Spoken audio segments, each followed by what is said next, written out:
Hello dear students, जैसा कि आप जानते हैं कि हमने लास्ट क्लास में आरएनए के बारे में डिस्कस किया था। बेसिकली हम पढ़ रहे हैं कोशिका चैप्टर को, जो कि आने वाले आपके सभी competitive exam, REET, CET, CTET जैसे एग्जाम्स के लिए बेनिफिशियल होगा। आज हम बात करने जा रहे हैं लाइसोसोम के बारे में। किसके बारे में?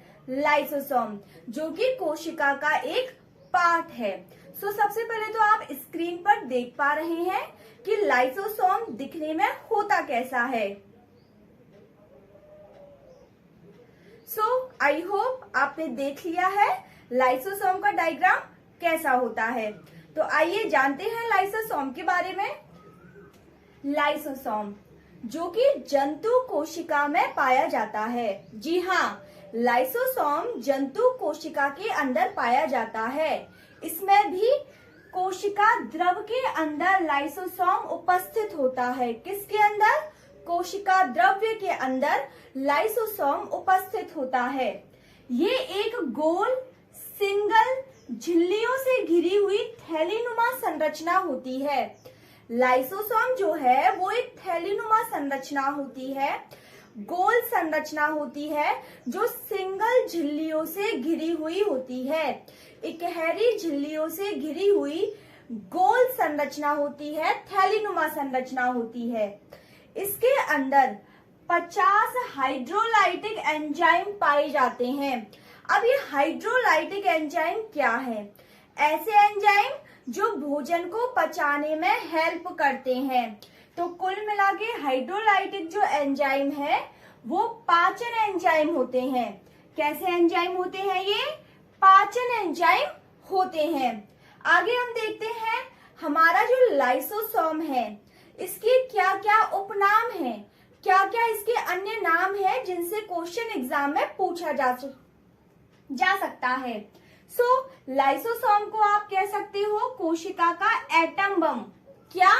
कोशिका का एटम बम। सेकंड, इसे आप लयनकाय कह सकते हो, इसे आप पाचक काय कह सकते हो। क्यों? क्योंकि इसके अंदर पाचन एंजाइम उपस्थित होते हैं जो बॉडी में खाने का पाचन करते हैं। इसके अलावा इसे आत्मघाती थैली कहा जाता है। एटम बम और आत्मघाती थैली क्यों कह रहे हैं? क्योंकि ये क्या करता है, कभी कभी खुद को ही नष्ट कर लेता है। क्यों नष्ट कर लेता है?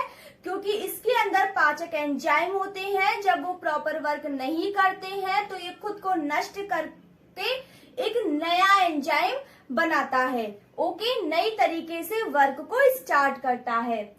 कुल मिलाके लाइसोसोम क्या है?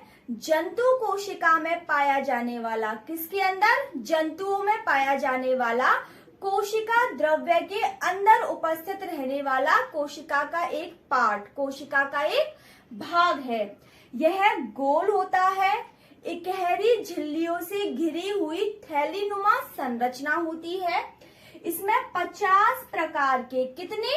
50 प्रकार के हाइड्रोलाइटिक एंजाइम पाए जाते हैं जो कि पाचक एंजाइम होते हैं, डाइजेस्टिव एंजाइम्स होते हैं।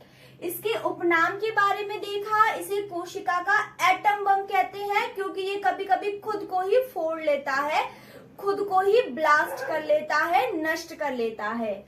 लयनकाय भी इसी को कहा जाता है, पाचक काय कहा जाता है। समझ में आ रहा है ना क्यों कहा जाता है? क्योंकि इसके अंदर डाइजेस्टिव एंजाइम्स उपस्थित होते हैं और इसे आत्मघाती थैली कहा जाता है।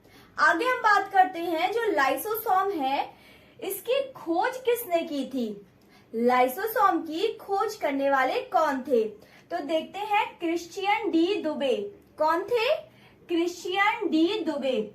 वैसे इसका सन जो है वो पूछा नहीं जाता, लेकिन फिर भी हमें पता होना चाहिए 1955 के अंदर क्रिश्चियन डी दुबे ने लाइसोसोम की खोज की, डिस्कवरी की।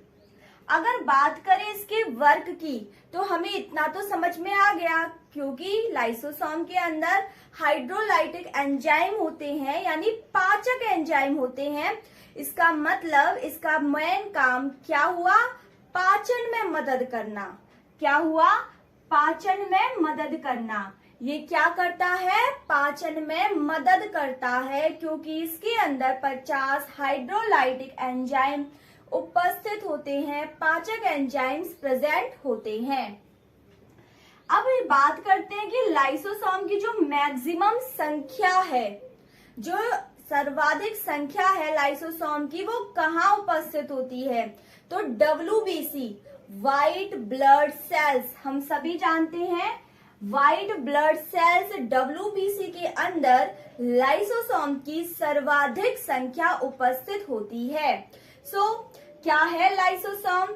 लाइसोसोम की खोज किसने की? इसका मेन फंक्शन क्या है? इसके बारे में आई होप आपको अच्छे से समझ आ गया है। आगे की चीजें हम लाइसोसोम के बारे में डिस्कस करेंगे नेक्स्ट क्लास में।